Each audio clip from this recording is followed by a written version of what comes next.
The Louisiana heat clung to Dr. James Whitfield's skin like a damp cloth as he stepped off the steamboat onto the bustling New Orleans dock in the summer of 1850. A respected physician from Boston with a growing reputation in the emerging field of medical science, James had reluctantly accepted an invitation from Madame Delphine Lalaurie, a wealthy plantation owner whose correspondence had piqued his scientific curiosity. "Dr. Whitfield, welcome to New Orleans," a tall man in a crisp black suit called out, approaching with measured steps. "I am Henri Beaumont, Madame Lalaurie's solicitor. She sends her regrets that she could not greet you personally." James nodded, wiping perspiration from his brow. "The journey was long, but I am eager to discuss Madame Lalaurie's proposal. Her letters were intriguing, if somewhat vague."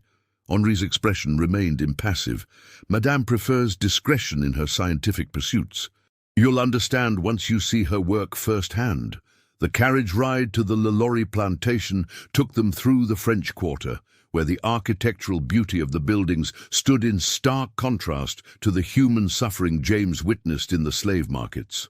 He turned away as an auctioneer extolled the virtues of a young woman standing on the block, tears streaming silently down her face. "Does this disturb you, Doctor?" Henri asked, noticing James's discomfort. "I find the practice of owning human beings morally repugnant," James replied carefully, aware of the dangerous territory he was entering in the Deep South. Henri's lips tightened. "Madame Lalaurie considers herself progressive in her treatment of her property. You'll see her methods are quite enlightened." The plantation house emerged from behind a row of ancient oak trees dripping with Spanish moss. The white-columned mansion glowed in the afternoon sun, its grandeur undeniable, yet somehow ominous. As they approached, James noticed the unusual height and thickness of the walls surrounding the estate's gardens and outbuildings. "Madame values her privacy," Henri explained, following James's gaze, "and the security of her investments." A slave in unusually fine livery opened the carriage door and bowed deeply. James noted the man's light complexion and startling blue eyes that contrasted with his African features. "Welcome to Maison Lalaurie, sir," the man said in perfectly accented French. "Madame awaits you in the parlor." The interior of the mansion was cooler, a relief from the oppressive heat. Ornate furnishings filled every room, displaying Madame Lalaurie's wealth and European tastes. The walls were adorned with paintings of stern-faced ancestors and landscapes of the French countryside. As they entered the parlor, a woman rose from a velvet settee. Madame Delphine Lalaurie was not what James had expected. In her mid-50s, she retained a commanding beauty, with sharp features and piercing grey eyes that seemed to evaluate him with clinical precision. "Dr. Whitfield," she said, extending her hand, "your reputation precedes you. I'm honored you accepted my invitation." James bowed slightly. "Your letters suggested a scientific breakthrough that could revolutionize human understanding. As a man of science, I could hardly refuse." A slight smile played on Madame Lalaurie's lips. "Indeed. But you must be exhausted from your journey. We'll discuss my work tomorrow. Tonight, you'll dine with me and rest." During dinner, served by the same light-skinned slave who had greeted them, James attempted to learn more about his hostess's scientific pursuits. "Patience, Doctor," she replied, sipping her wine. "Tomorrow I'll show you what no other outsider has seen. I've created something remarkable here. A method of selective breeding that produces not just stronger, more obedient workers, but something approaching perfection in human form and temperament." A chill ran down James's spine despite the warm evening. "You speak of human beings as if they were livestock, Madame." Delphine Lalaurie's eyes hardened momentarily before her smile returned. "Science must sometimes divorce itself from sentimentality, Doctor. Surely you agree that progress requires certain sacrifices." That night, as James prepared for bed in his luxurious guest room, he heard a faint sound, a cry quickly muffled, coming from somewhere below his window. He peered out into the moonlit garden, but saw only shadows and swaying trees. As he turned away, a movement caught his eye, a figure hurrying across the grounds toward what appeared to be a hidden entrance in the garden wall. Sleep came fitfully to James Whitfield that night, his dreams haunted by the muffled cry and the unsettling conversation with his hostess.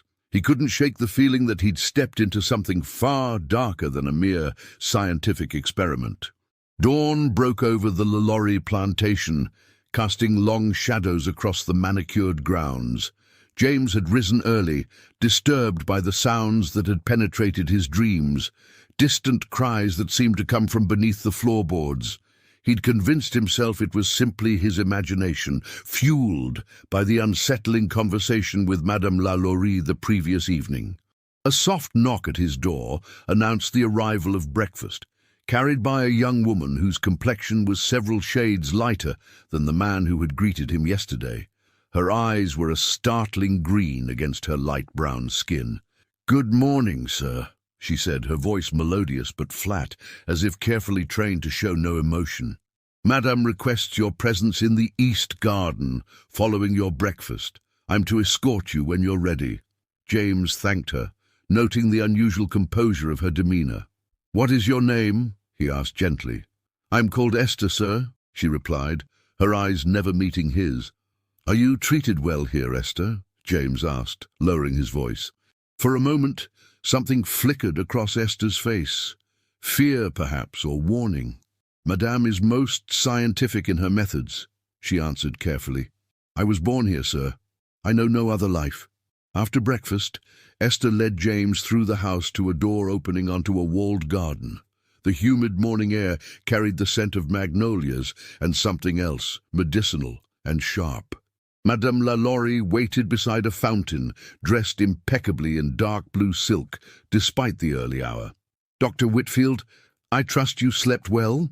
she inquired, though her tone suggested little actual concern for his comfort. "Well enough," James replied, "though I thought I heard some disturbance in the night." Madame Lalaurie's smile remained fixed. "The plantation is never truly silent, Doctor. There is always work to be done." She gestured for him to follow her along a gravel path that wound through immaculately maintained rose bushes. "What I'm about to show you represents 25 years of careful selection and breeding. My late husband thought me mad at first, but even he came to appreciate the scientific value of my work." They approached a separate building, smaller than the main house but still substantial, with barred windows and a heavy locked door. Madame Lalaurie produced a key from her pocket. "This is my nursery," she explained, unlocking the door, "where the future of my experiment takes its first breath." The interior was unexpectedly bright and clean, resembling a hospital ward more than a plantation outbuilding. Several women, all with varying shades of light brown skin, cared for infants in wooden cradles. The women wore identical white dresses, their hair covered with white caps. "These children represent the 4th generation of my program," Madame Lalaurie said proudly. "I began with careful selection of breeding pairs, choosing for intelligence, physical attributes, and most importantly, temperament." James felt nausea rising in his throat. "You speak of human beings, Madame." "I speak of progress, Doctor," she countered smoothly. "Each generation has shown improvements. The children are healthier, more intelligent, and more tractable than their forebears. And observe their coloring. I've nearly achieved the perfect shade." James looked more closely at the infants. Indeed, they shared a remarkably uniform light brown complexion, with features that blended European and African characteristics in an uncanny harmony. "You're breeding for skin color?" he asked, unable to keep the horror from his voice. "Among other traits," Madame Lalaurie replied. "Lighter skin brings higher prices at market, of course, but more importantly, it creates a unified aesthetic. Uniformity breeds harmony, Doctor." She led him to a crib where a particularly fair-skinned infant lay sleeping. "This one is my greatest success so far. 3rd-generation breeding for loyalty traits combined with the coloring program." His father would die for me without hesitation, and his mother has never shown the slightest resistance to any command." James felt the room spinning slightly. The clinical detachment with which Madame Lalaurie discussed her breeding program made his skin crawl. Yet he forced himself to maintain a professional demeanor, knowing that any display of revulsion might end his access, and he was beginning to suspect that something even darker lurked beneath the surface of this woman's scientific facade. "And those who don't meet your standards?" he asked carefully. "What becomes of them?" A shadow passed over Madame Lalaurie's face. "Nothing is wasted in my program, Doctor. Failed subjects still serve a purpose."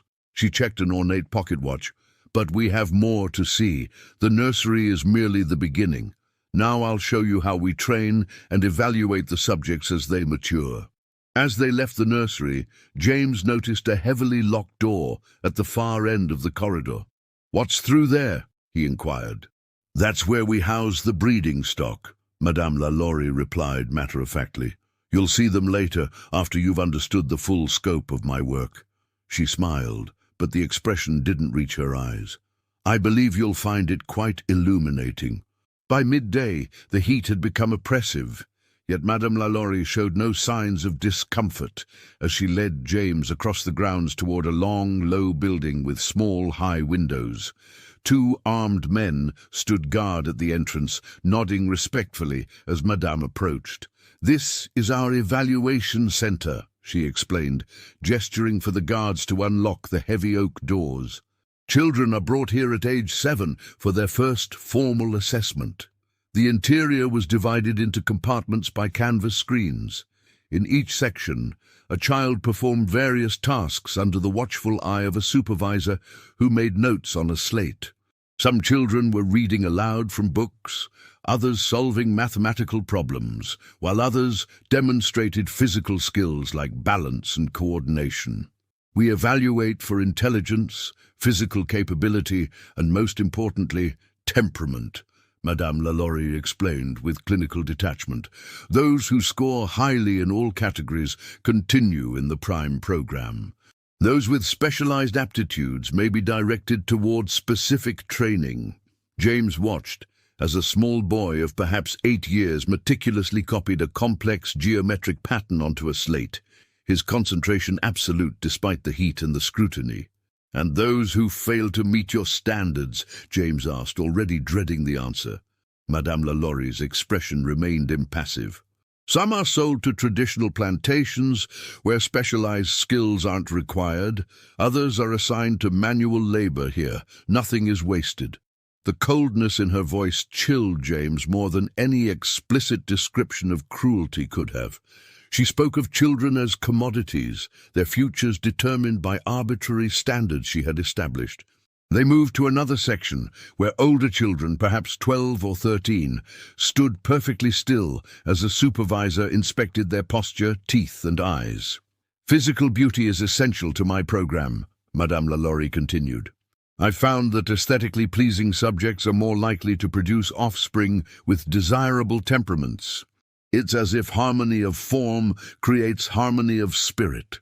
James struggled to maintain his scientific facade as they proceeded through the building.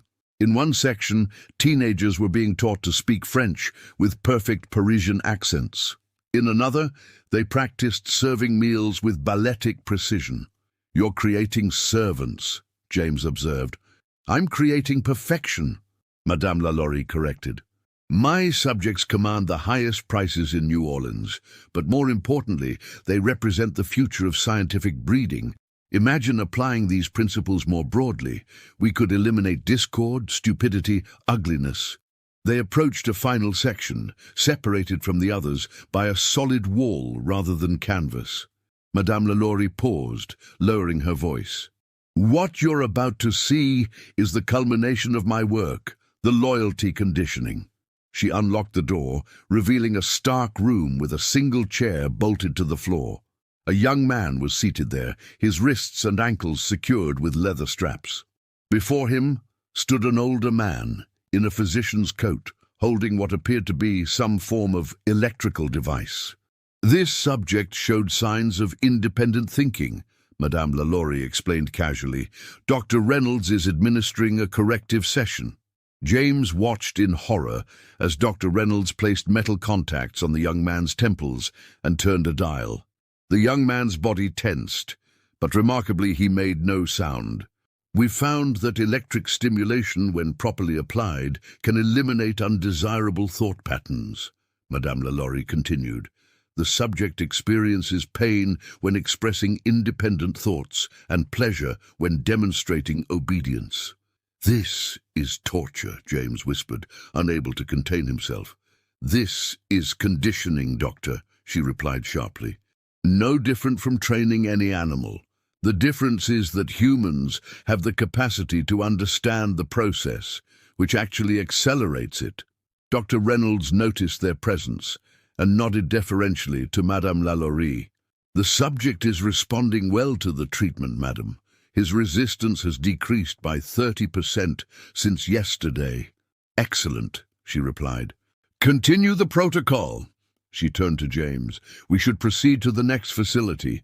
I believe you'll find our breeding program particularly interesting from a scientific perspective. As they left the building, James felt physically ill. He had come to Louisiana expecting some form of agricultural experimentation or perhaps medical research. Instead, he had entered a nightmare of human experimentation and cruelty, disguised as scientific progress.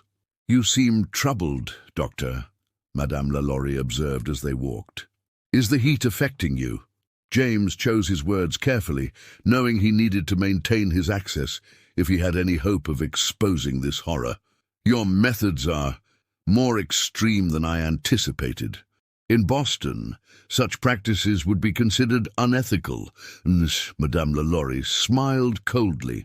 Ethics are a luxury of the North, Doctor. Here in Louisiana, we pursue progress without such encumbrances. By the time we've finished our tour, I believe you'll appreciate the scientific value of my work regardless of your northern sensibilities. Dim, as they crossed the grounds toward another walled compound, James noticed a small cemetery in the distance, the graves marked with simple wooden crosses. Madame Lalaurie followed his gaze. Not everyone survives the conditioning process, she said matter-of-factly, but their sacrifice contributes to the refinement of our methods. Nothing is wasted. James nodded numbly, his mind racing with plans to document everything he was seeing. Someone had to stop this woman, but he would need evidence, and for that, he would need to see everything, no matter how horrific. Show me your breeding program, he said, forcing scientific curiosity into his voice.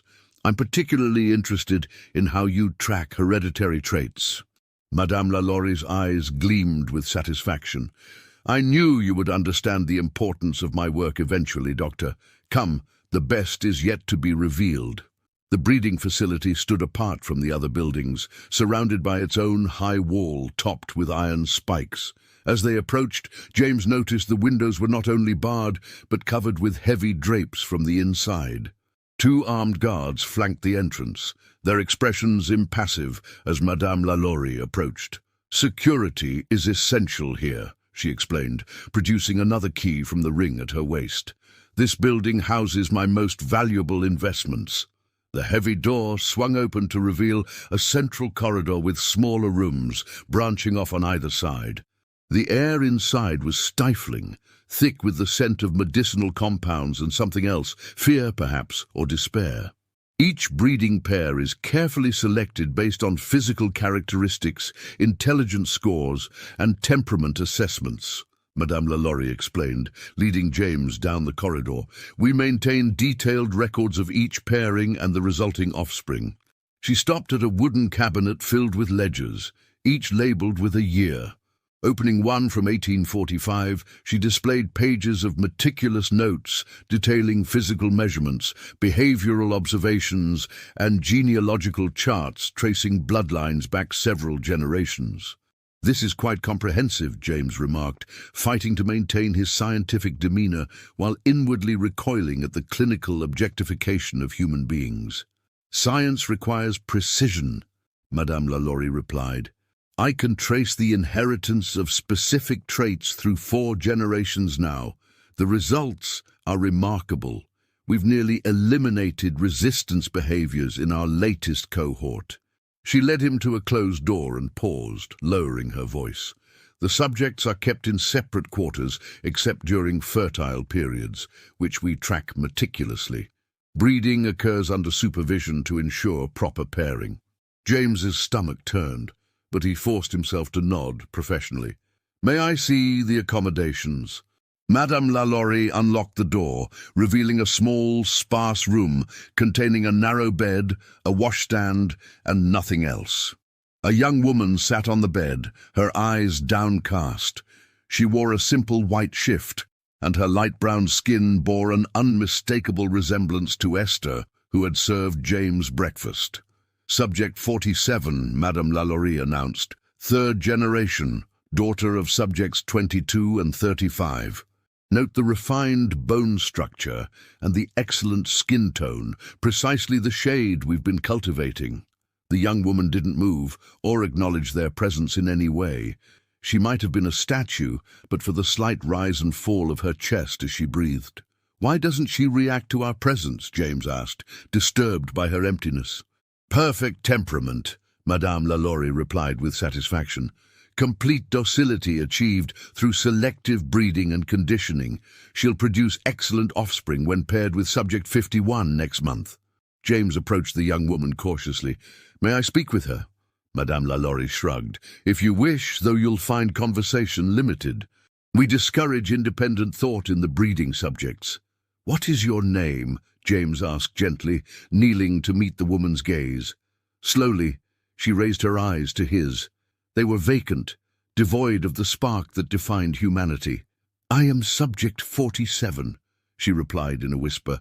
I serve Madame. Are you treated well here? James pressed, aware of Madame Lalaurie watching closely. I serve Madame, the woman repeated, her voice mechanical. Madame Lalaurie placed a hand on James's shoulder. You see? Perfect temperament. No resistance, no unnecessary thoughts to distract from her purpose. They left the room, Madame Lalaurie locking the door behind them. James felt sick, but forced himself to continue the charade of scientific interest. What of the male subjects? He inquired. They're housed in the East Wing, she replied. Segregation prevents unauthorized breeding. We allow controlled interaction during non-fertile periods as a behavioral reward, but only for subjects who demonstrate perfect obedience. As they walked toward the East Wing, a commotion erupted from one of the rooms, a crash followed by angry voices. Madame Lalaurie's expression hardened as a guard rushed toward them. Madame, subject 43 has become violent again, the guard reported. He attacked Dr. Reynolds during his examination. Restrain him, Madame Lalaurie ordered coldly. I'll observe the correction personally. She turned to James. You may find this educational, Doctor.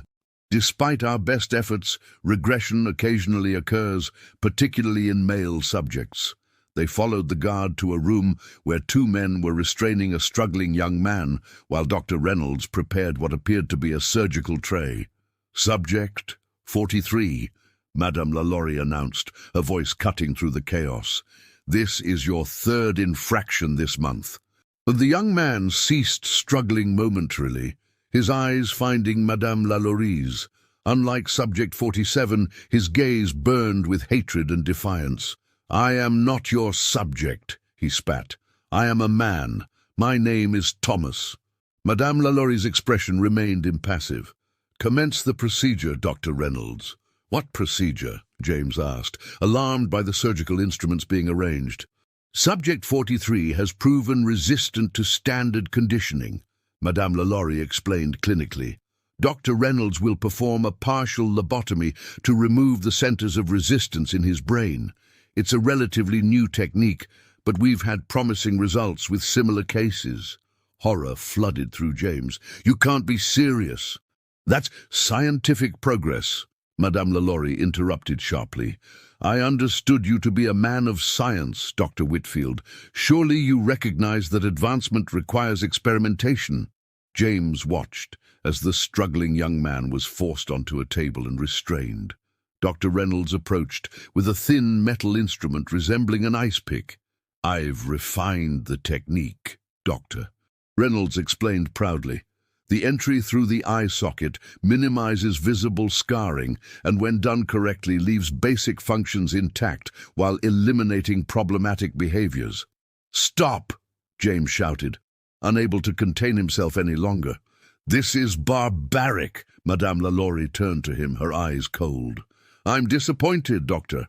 I had hoped you would appreciate the scientific significance of my work." She signaled to the guards. "Perhaps Dr. Whitfield would benefit from some rest before we continue our tour. Escort him to his quarters." As the guards moved toward him, James backed away. "You can't simply lobotomize a man for disobedience. This goes beyond science into sadism." "Your northern sensibilities are showing, Doctor," Madame Lalaurie replied with a thin smile. "Remember where you are. In Louisiana, my methods are not subject to your Boston ethics committees." As the guards grasped his arms, James heard the young man on the table shout, "Help us! Tell people what she's doing here!" The last thing James saw before being dragged from the room was Dr. Reynolds positioning his instrument at the corner of the young man's eye, while Madame Lalaurie watched with clinical interest. The guards escorted James back to his room with firm grips on his arms, but stopped short of physically restraining him. Once inside, he heard the unmistakable click of a key turning in the lock. He was now a prisoner in the Lalaurie mansion. James paced the confines of his luxurious cage, mind racing. What he had witnessed went beyond the already abhorrent practice of slavery into something monstrous, human experimentation disguised as scientific breeding. The clinical detachment with which Madame Lalaurie approached her subjects chilled him to the core. He had to find a way to document her atrocities. Simply escaping and reporting what he'd seen wouldn't be enough. Who would believe such horrors without evidence? Especially coming from a northerner about a respected southern socialite. As dusk fell, casting long shadows across his room, James heard the key turn again. The door opened to reveal Henri Beaumont, Madame Lalaurie's solicitor. "Madame sends her regrets that you found today's demonstrations unsettling," Henri said smoothly. "She requests your presence at dinner, where she hopes to clarify the scientific merits of her program." James hesitated, torn between refusing in moral outrage and maintaining the pretense that might allow him to gather evidence. "Please inform Madame that I will join her shortly," he finally replied. "I merely needed time to process the innovative nature of her work." Henri nodded, seemingly satisfied with this response. "Dinner will be served in 1 hour. Madame has instructed the staff to provide you with anything you require to refresh yourself." After Henri departed, leaving the door tellingly unlocked, James splashed water on his face and considered his options. Direct confrontation would be foolish. Madame Lalaurie clearly held complete power here, and her guards would not hesitate to restrain him, or worse. His only hope was to play along, express scientific interest, and find an opportunity to collect evidence. The dining room glowed with candlelight when James entered, the table set with fine china and crystal that reflected the flames in fractured patterns. Madame Lalaurie sat at the head, dressed in deep burgundy silk that reminded James uncomfortably of blood. "Dr. Whitfield," she greeted him cordially, as if their earlier confrontation had never occurred. "I trust you've had time to reflect on our morning's tour?" James forced a polite smile. "Indeed, Madame, I apologize for my emotional response earlier. In Boston, we're unaccustomed to such direct methods of advancing science." Madame Lalaurie's eyes narrowed slightly, assessing his sincerity, before she gestured for him to be seated. "Science has always required courage, Doctor. Those who push boundaries are rarely understood in their time." Dinner was served by the same light-skinned slaves James had seen before, their movements mechanically precise, their expressions blank. The food was exquisite, Creole delicacies prepared to perfection, but James could barely eat, his stomach still churning from the day's horrors. "I'm particularly interested in your record-keeping methods," James said, steering the conversation toward what might yield useful evidence. Your genealogical charts are impressively detailed. Madame Lalaurie brightened, clearly pleased by his interest. My ledgers are my legacy, Doctor. 25 years of careful observation and documentation. Future generations will study my methods when the rest of the world catches up to my understanding of human improvement. I would very much appreciate examining your records more thoroughly, James pressed. From a scientific perspective, of course. Of course, she agreed, sipping her wine. Tomorrow morning I'll have Henri show you my private library. My complete records are kept there, including my experimental notes from the early years. James felt a surge of hope. If he could somehow copy or steal those records, he would have the evidence needed to expose her. There's something I've been curious about, he said carefully. How did you develop your interest in human improvement? A shadow crossed Madame Lalaurie's face. My first husband was weak, physically, morally. His bloodline was tainted with instability that manifested in our eldest son. She set down her wine glass with deliberate precision. I watched that weakness destroy what should have been a great family legacy. After his death, I vowed to understand how human quality is inherited and how it might be controlled. And your current methods? How did you develop them? Trial and error, initially, she admitted. The early years were less scientific, more intuitive, but I studied animal breeding extensively and consulted with physicians about human heredity. By my third marriage to Dr. Lalaurie, I had established basic protocols. Her eyes took on a distant quality. Leonard, Dr. Lalaurie, provided valuable medical insights before his untimely death. Something in her tone made James wonder about the circumstances of that death, but he didn't dare ask directly. Instead, he guided the conversation toward the practical aspects of her program, encouraging her to elaborate on her methods while expressing appropriate scientific interest. By the time dinner concluded, Madame Lalaurie had consumed several glasses of wine and grown increasingly animated in describing her achievements. James had learned that her breeding program had produced over 100 individuals across 4 generations, that she maintained detailed physical and behavioral metrics for each subject, and that her ultimate goal was nothing less than creating what she called the perfect servant class, humans bred specifically for docility, intelligence, aesthetic appeal, and absolute loyalty. Tomorrow, you'll see everything, she promised as they retired for the evening. My complete records, my experimental facilities, even my failures, preserved for scientific study. The mention of preserved failures sent another chill through James, but he maintained his facade of interest. I look forward to it, Madame. Your work deserves thorough documentation. Back in his room, James waited until the house fell silent before carefully trying his door. It was locked again. Evidently, Madame Lalaurie's trust only extended so far. He moved to the window, considering whether escape might be possible, but the drop was substantial, and he could see guards patrolling the grounds below. As he turned from the window, a soft knock startled him.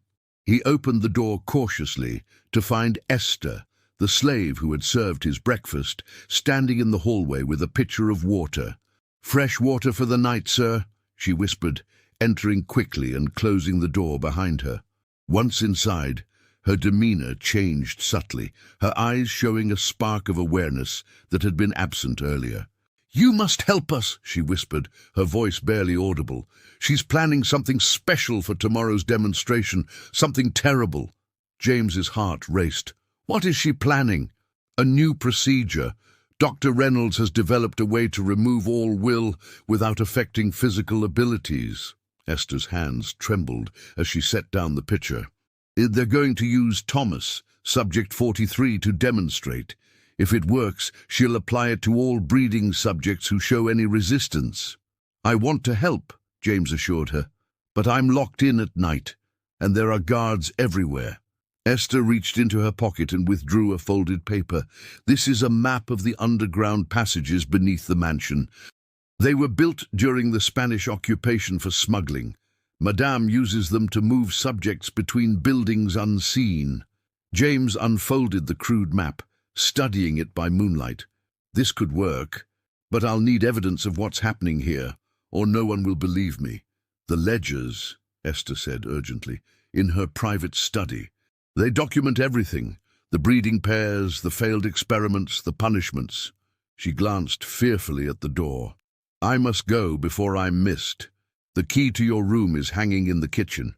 I can bring it tomorrow night if you're still yourself. Huh? After Esther departed, James studied the map by moonlight until he had committed it to memory, then burned it in the candle flame. Tomorrow would be dangerous.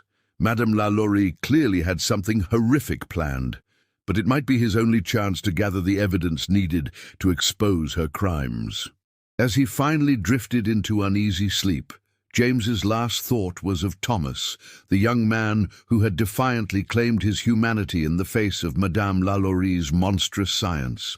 Would he still have that spark of defiance tomorrow, or would Dr. Reynolds's procedure extinguish it forever? James awoke to the sound of rain against the windows, a welcome respite from the previous day's oppressive heat. The grey morning light cast somber shadows across his room as he prepared himself for what lay ahead. Today, he would need to maintain the facade of scientific interest while looking for an opportunity to access Madame Lalaurie's ledgers and potentially find a way to help Thomas and the others.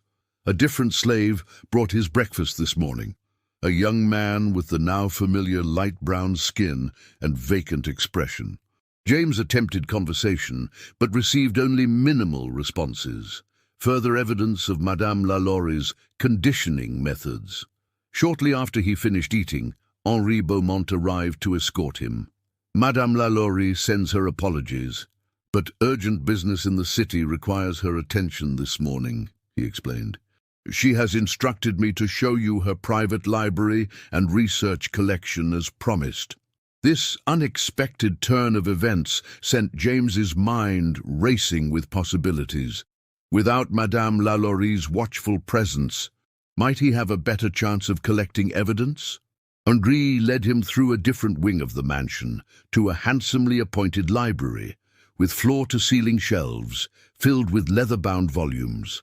At the center stood a massive oak desk covered with papers, ledgers, and scientific instruments. Madame's life work, Henri announced with a gesture that encompassed the room. She has authorized you to examine any materials that interest you. I'll return in 2 hours to escort you to lunch, after which Madame will join us for the afternoon's demonstration. Once alone, James moved quickly to the desk where several ledgers lay open. The most recent contained detailed measurements of infants born within the past year, with annotations about their parentage, physical characteristics, and early behavioral observations. The clinical language couldn't disguise the horror of what he was reading. Human beings reduced to breeding stock, their offspring evaluated like livestock. James needed evidence he could remove from the mansion. Looking around, he spotted a small leather case that might have contained drawing supplies.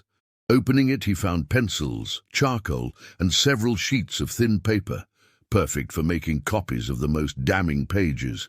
For the next hour, James worked furiously, creating tracings of genealogical charts, copying passages that detailed Madame Lalaurie's conditioning methods, and documenting the names and descriptions of her victims.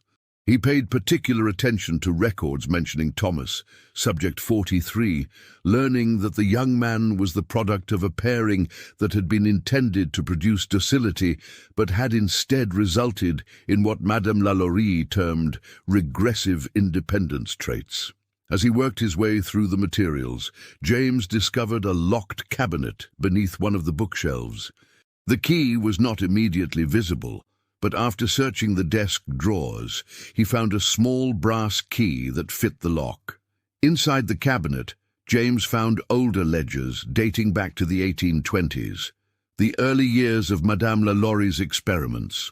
These records were far less clinical and more disturbing, documenting failed attempts at conditioning that had resulted in deaths, along with crude anatomical drawings of dissected brains labeled with observations about areas possibly responsible for obedience and resistance.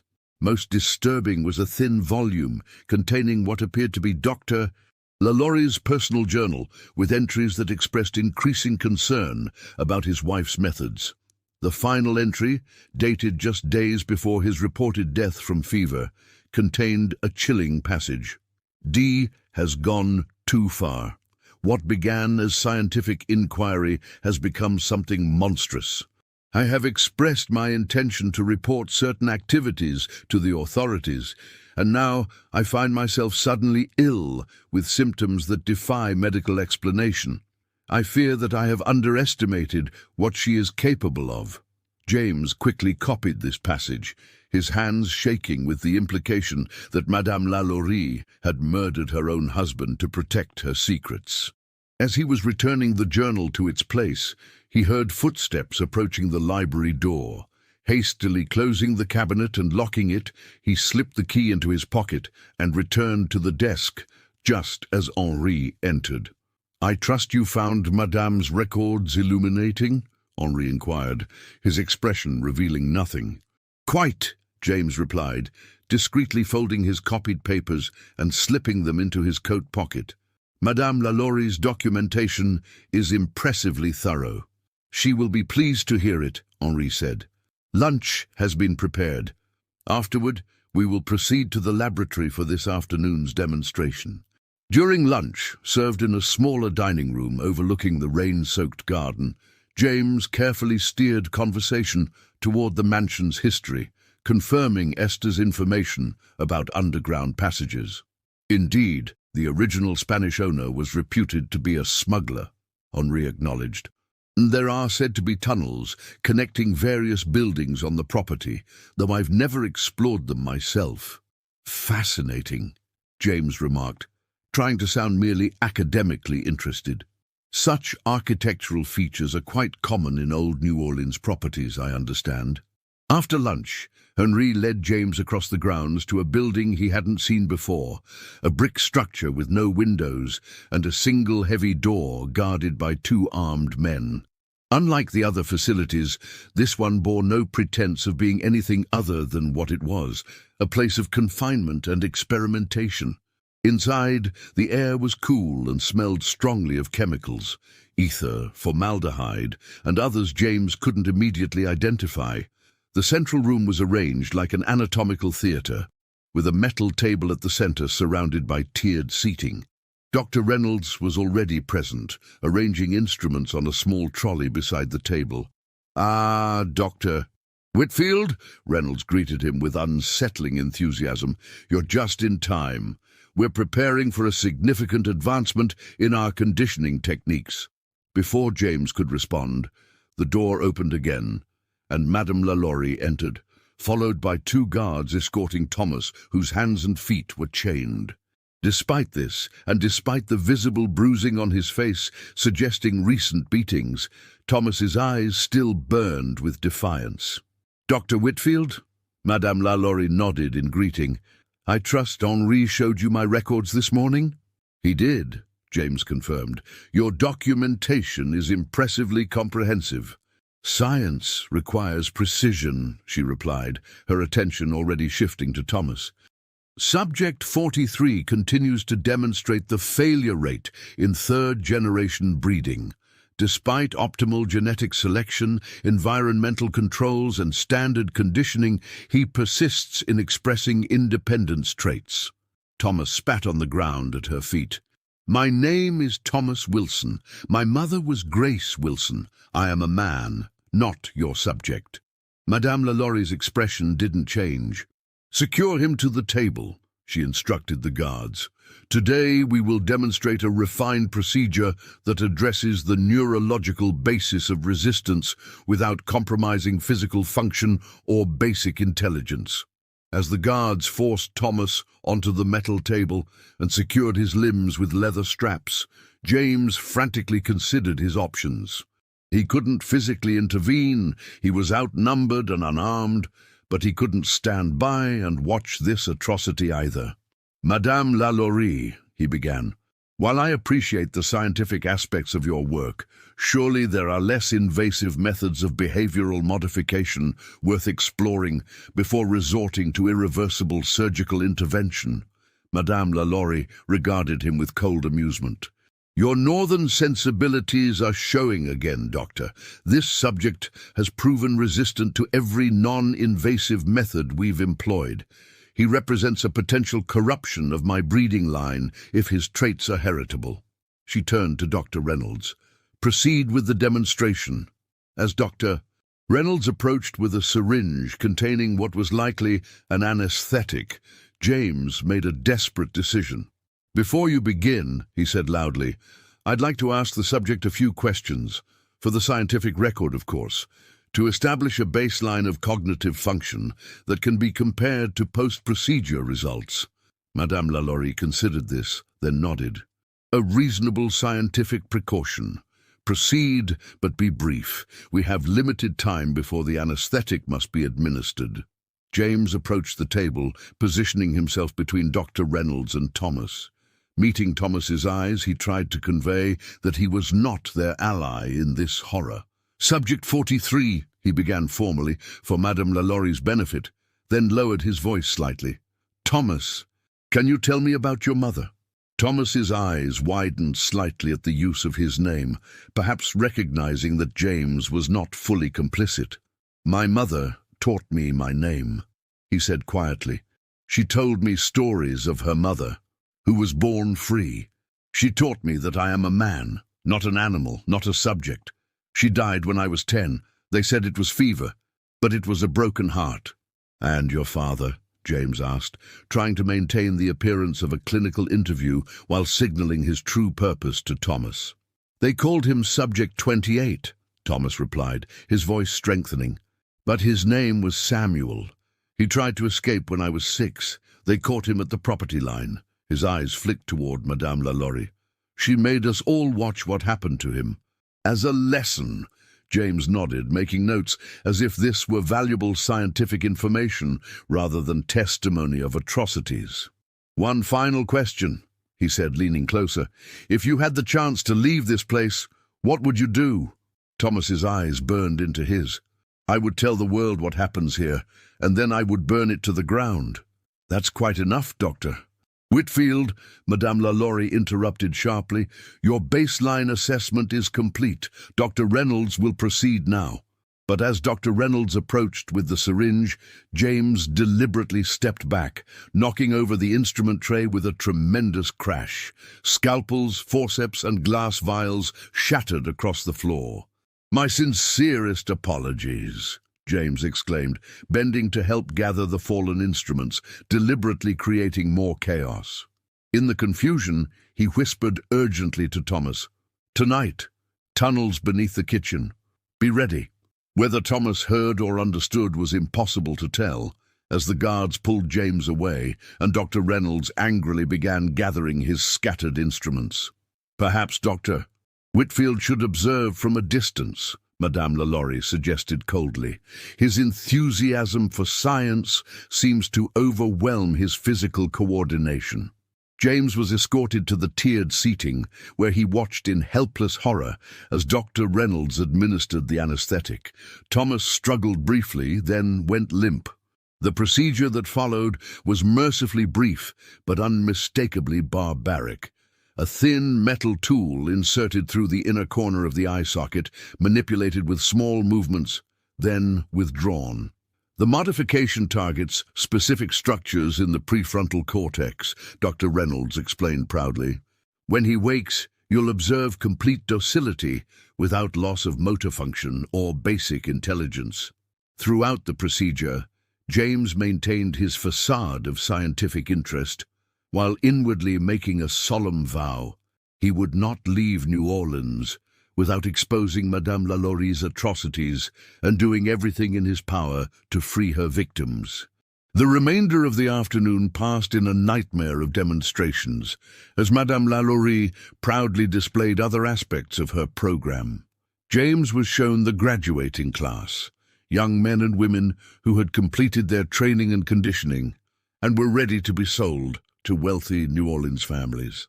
Their uniformly light brown skin and vacant expressions haunted him, as did their perfect, empty recitations of poetry and flawless performances of musical pieces, all delivered without a hint of emotion or self-awareness. By the time James was escorted back to his room to prepare for dinner, his copied pages of evidence felt like they were burning a hole in his pocket. The weight of responsibility pressed down on him, not just to escape with his documentation, but somehow to help Thomas and the others, if possible. Dinner that evening was a grotesque affair. Madame Lalaurie entertained several guests, wealthy New Orleans socialites who had come to preview her latest offerings. They discussed the human beings presented to them as if they were examining furniture or horses, commenting on their appearance, deportment, and skills with casual disregard for their humanity. Madame Lalaurie's subjects fetch the highest prices in Louisiana, remarked a corpulent banker, eyeing a young woman who stood motionless against the wall. My wife's maid was purchased from Madame 5 years ago, and she has never shown the slightest disobedience or discontent. The secret is in the breeding, Madame Lalaurie replied, accepting the compliment with a gracious nod. Selective pairing over generations, combined with my proprietary conditioning methods. James forced himself to eat, to smile at the appropriate moments, to maintain his cover as an interested scientific observer. Inside, he was calculating possibilities, considering timing, weighing risks. After dinner, Madame Lalaurie invited her guests to retire to the parlour for brandies, but James begged off, claiming fatigue from the day's intellectual stimulation. "I find I must process what I've learned today, Madame," he explained. "Your methods have given me much to consider." Madame Lalaurie seemed pleased by this. "Of course, Doctor. Rest well. Tomorrow I'll show you my long-term research subjects, those who have been with the program since its inception. Some quite interesting genetic developments have manifested in the oldest specimens." Back in his room, James waited, listening to the sounds of the house as the dinner party continued downstairs. Eventually, the guests departed, and the mansion grew quiet, except for the occasional footsteps of slaves completing their evening duties. Around midnight, a soft knock at his door announced Esther's arrival. She entered quickly, carrying a folded nightshirt as if delivering fresh linens. Once inside, she withdrew a key from her pocket. "This will open your door from the inside," she whispered. "The guards change at 2 o'clock. That's when you should move." "What about Thomas?" James asked urgently. "I saw what they did to him today." Esther's expression darkened. "Dr. Reynolds's procedure failed. Thomas pretended to be docile when he awoke, but he's still himself. They've locked him in the isolation cell in the basement of the laboratory building." "Can we reach him through the tunnels?" "Yes, but it's guarded. One man, usually half asleep by 2 in the morning." Esther hesitated. "There are others who want to escape, too, those who've managed to resist the conditioning or hide their resistance. I've spoken to some of them." James considered this. "How many?" 7, including Thomas and myself. The others are in the breeding quarters, and they're all willing to risk it. The punishment, if caught, would be severe." Esther's eyes flashed with determination. "Death would be preferable to what happens here, Dr. Whitfield." James nodded grimly. "We'll need a distraction, something to draw attention away from our escape route." An idea formed in his mind. The ledgers. Madame Lalaurie values them above everything. "The study is locked at night, and she keeps the key with her," Esther warned. James reached into his pocket, producing the brass key he had taken from the library. "This opens the cabinet, containing her oldest records. If a fire were to start in that cabinet—" Esther's eyes widened. "The entire mansion could burn." "Not if it's discovered and contained quickly," James clarified. "We just need enough of a distraction to cover our escape. And if some of her records are destroyed in the process, all the better." They spent the next hour refining their plan. Esther would return to the kitchen and leave the outside door unlocked. She would then alert the others who wished to escape. James would create the distraction in the library, then make his way to the kitchen and into the tunnels, where he would meet Esther and the others. "What about after?" Esther asked. "Where will we go? I have colleagues in Boston, abolitionists with connections to the Underground Railroad," James replied. "But first, we need to get to the city. Is there anyone there you trust?" "My cousin works at the docks. If we can reach him, he might be able to hide us until arrangements can be made." She hesitated. "But Madame Lalaurie is powerful in New Orleans. She has friends among the authorities." "Then we'll need to expose her crimes quickly," James said, patting his pocket where the copied pages were hidden. "These records contain enough evidence to destroy her reputation, even in New Orleans." As Esther prepared to leave, she paused at the door. "Why are you helping us, Dr. Whitfield? You risk your life by doing so."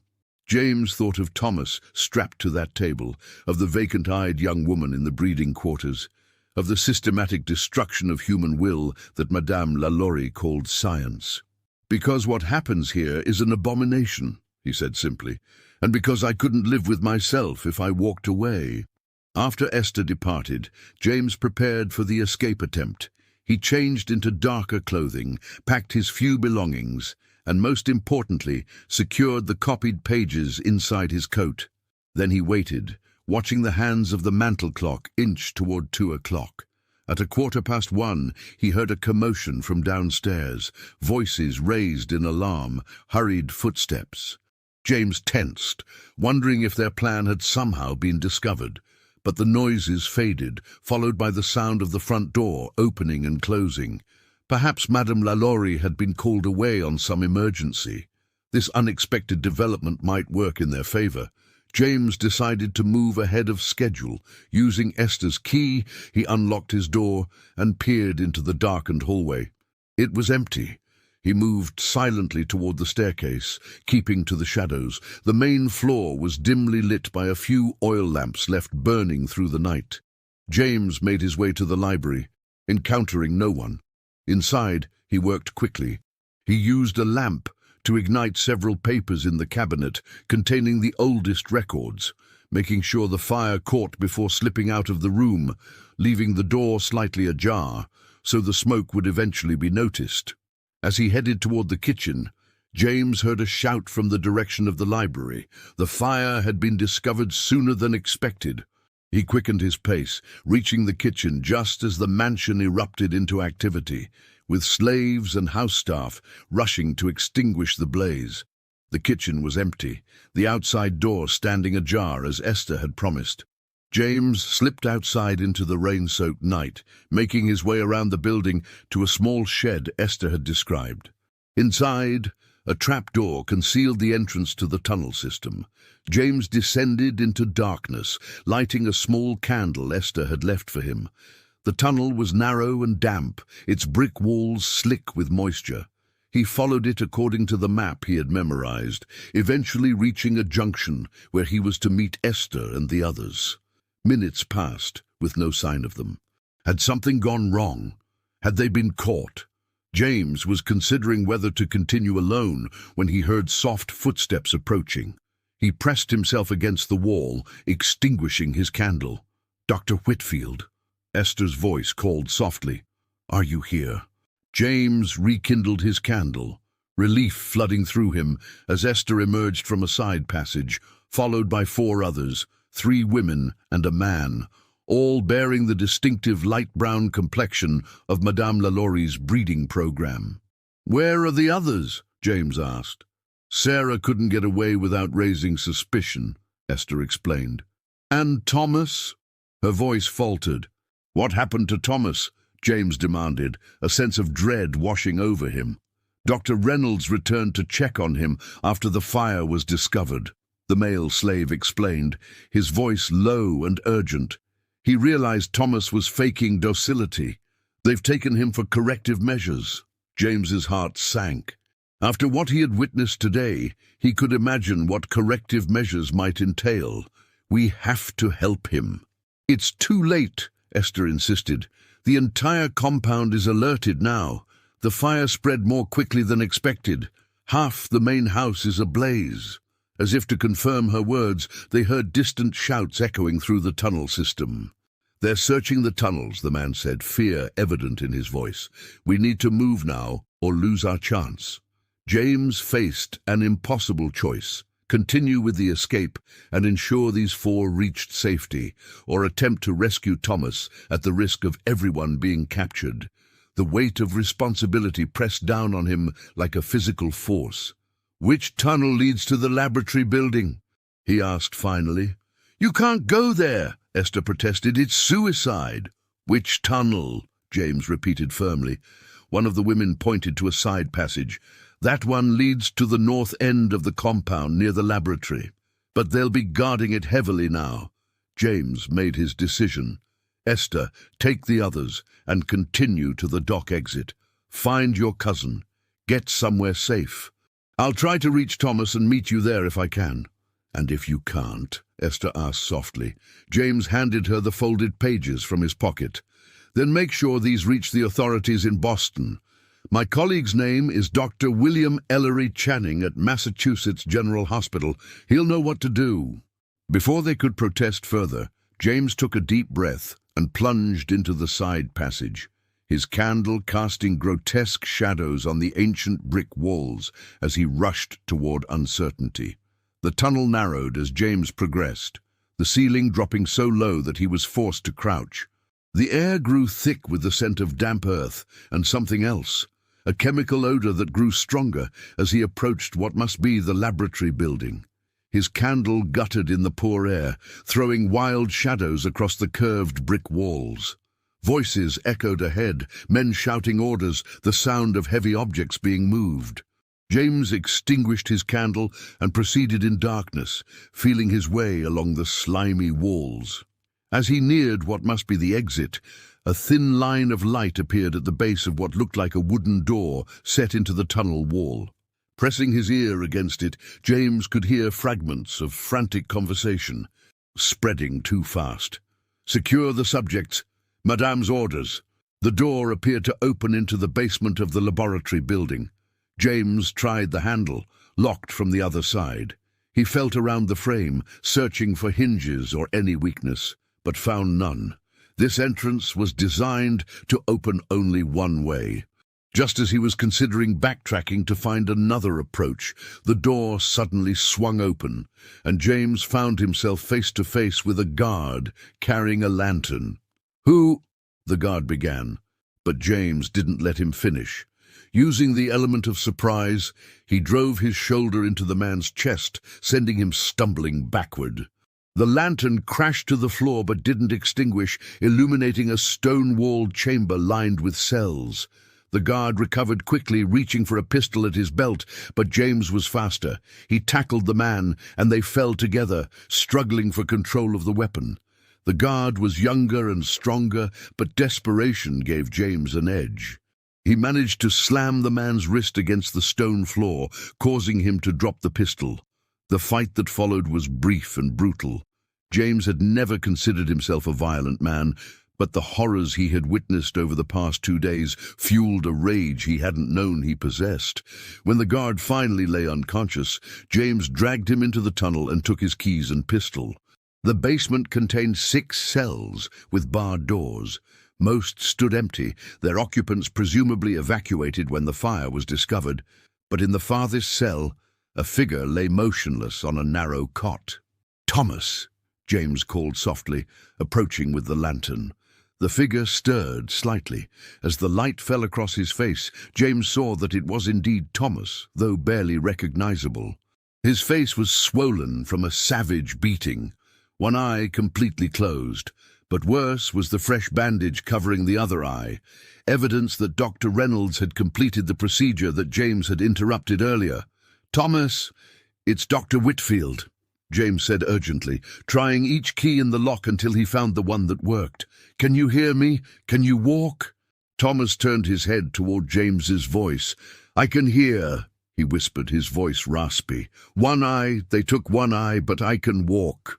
James helped him to his feet, supporting him as they moved toward the tunnel entrance. "There's a fire in the main house," he explained quickly. "Everyone's distracted. We're going to escape through the tunnels." Others? Thomas managed to ask. Esther and 4 more are already on their way out, James assured him. We need to hurry. But as they reached the tunnel door, shouts from above indicated that more guards were approaching. The basement had 2 exits, the stairs leading up to the main laboratory, and a second door that presumably led outside. With no time to return to the tunnel, James guided Thomas toward this second door, hoping it wasn't locked. The door opened onto a small courtyard behind the laboratory building. Rain continued to fall, reducing visibility, a blessing under the circumstances. In the distance, the main house was clearly visible, flames licking from its windows despite the downpour. Figures rushed about with buckets and blankets, attempting to control the blaze. The breeding quarters, Thomas gasped, pointing toward a building on the far side of the compound. There are still people inside. James hesitated. His plan had been to escape with Thomas through the tunnels, but that route was now blocked. Attempting to cross the open compound to reach the breeding quarters would expose them to anyone who looked their way. We need to get you to safety first, James insisted. Thomas gripped his arm with surprising strength. Not without the others. Sarah is there, and my brother. The anguish in his voice was impossible to ignore. James knew that leaving others behind would haunt him forever, regardless of how many he managed to save, and if Madame Lalaury's subjects were being left locked in their quarters while the compound burned. All right, he conceded, but we'll need a distraction. Looking around the courtyard, James spotted a small stable. Inside, several horses shifted nervously, disturbed by the commotion from the main house. A plan formed quickly in his mind. Wait here, he instructed Thomas, helping him to sit against the wall where he would be hidden from casual view. I'll be right back. James approached the stable cautiously. The single guard normally posted there had apparently joined the firefighting efforts, leaving the horses unattended. James selected a length of rope hanging on the wall and used it to tie the main doors open. Then he moved to the rear of the stable, where barrels of feed were stored. Tipping one over, he created a trail of grain leading outside. Finally, he took the lantern he had carried from the basement and set fire to a pile of hay near the back of the building. The effect was immediate. As smoke filled the stable, the horses grew frantic. Several broke free of their stalls and bolted through the open doors, following the trail of grain across the compound. Shouts of alarm rose as guards and slaves alike rushed to control the panicked animals. James returned to Thomas and helped him to his feet. Now's our chance. Stay close to me. Taking advantage of the chaos, they made their way along the edge of the compound, keeping to the shadows. The rain intensified, helping to conceal their movement. As they approached the breeding quarters, James was dismayed to see a heavy lock on the main door. There's a side entrance, Thomas whispered, for the doctors and guards. They found the smaller door at the rear of the building. It too was locked, but the pistol James had taken from the guard provided a solution. Wrapping the weapon in his coat to muffle the sound, he fired at the lock mechanism. The door swung open. Inside, the breeding quarters were eerily quiet. Had the occupants already been evacuated? James and Thomas moved cautiously down the central corridor, checking each room. Most were empty, but in a few, terrified men and women huddled on their beds, apparently forgotten or deliberately left behind. They locked us in when the fire started, a young woman explained as Thomas embraced her, Sarah presumably. Said they'd come back for us after securing the prime breeding stock. James's blood boiled at this casual cruelty. How many of you are there? 11 still here, Thomas's brother replied, a younger version of Thomas with the same defiant eyes. The others were taken to the city yesterday for a private auction. We're leaving, James announced. All of us. Right now. To where? Someone asked. They'll hunt us down. The docks first, James explained, where we'll meet Esther and the others. Then north, via the Underground Railroad. He looked at their doubtful faces. I have evidence of what's happened here, he added. Documentation that will expose Madame Lalaury's crimes. This seemed to convince them. Moving as a group, They left the breeding quarters through the side entrance.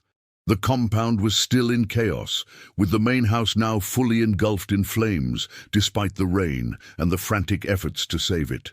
Guards and slaves ran in all directions, some carrying furniture and valuables from the burning mansion, others attempting to control the fire. "Stay together," James instructed. "Move toward the south gate. Act as if you're following orders to evacuate." The strategy worked surprisingly well.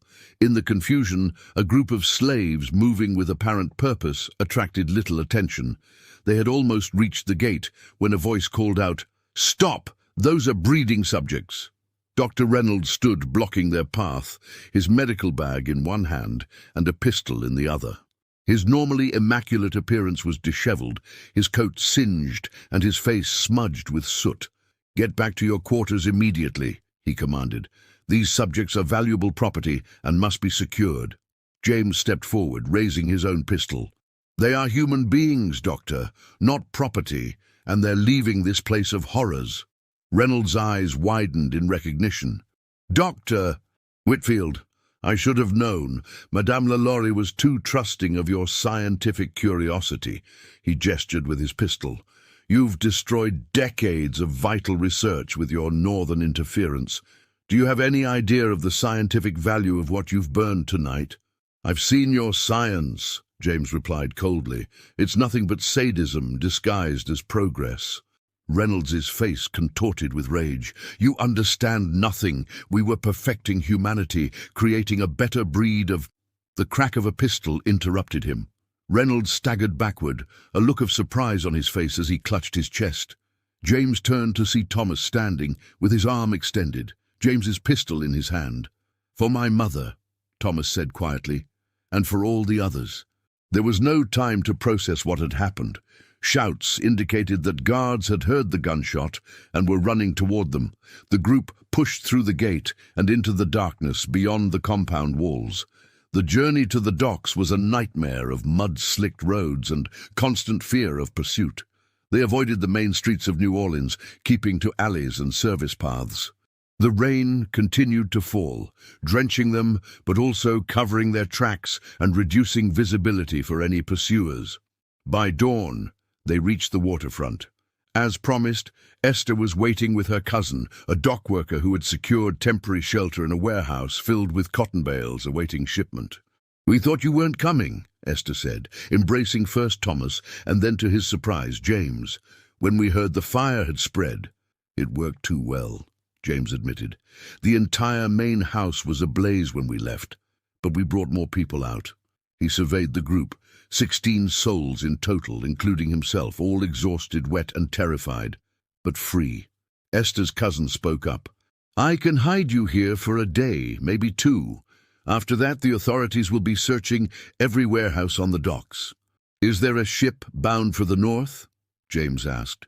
"A merchant vessel leaves for Baltimore tomorrow at noon," the man replied. "The captain owes me a favor, but hiding this many people—" He shook his head doubtfully. "We have money," Thomas's brother spoke up, producing a small pouch. "We've been saving for years, those of us who worked in the house and could take a few coins here and there." James added his own funds to the pool. "And I have these," he said, producing the copied pages of Madame Lalaurie's records. "Evidence that will ensure justice is done, even if we're caught." As the group settled into their hiding place among the cotton bales, James found himself sitting beside Thomas, who was having his injuries tended by Sarah. "What do you think happened to her?" Thomas asked quietly. "To Madame Lalaurie." James thought of the burning mansion, of the frantic efforts to save it, of the woman who had created such elaborate suffering in the name of science. "I don't know," he admitted, "but even if she survived, her work is destroyed, her records burned, her reputation will be ruined when these documents reach Boston." Thomas nodded slowly. "It's not enough," he said. "Not for what she did to so many, but it's a beginning." He turned his face toward James, the bandage over his missing eye a stark reminder of the price he had paid. "You kept your word, Dr. Whitfield. You helped us. Why?" James considered the question carefully. Because science without humanity isn't science at all, he said finally. It's just cruelty with a veneer of respectability. What Madame Lalaurie was doing wasn't progress. It was a perversion of everything true science stands for. As exhaustion finally overtook them, the group slept fitfully among the cotton bales, their future uncertain, but their present reality transformatively different from what it had been just 24 hours earlier. They were no longer subjects, specimens, or property. They were human beings with names, histories, and now perhaps a future of their own choosing. This was only the beginning. In the Darkness continues in Part 2. Subscribe now so you don't miss it.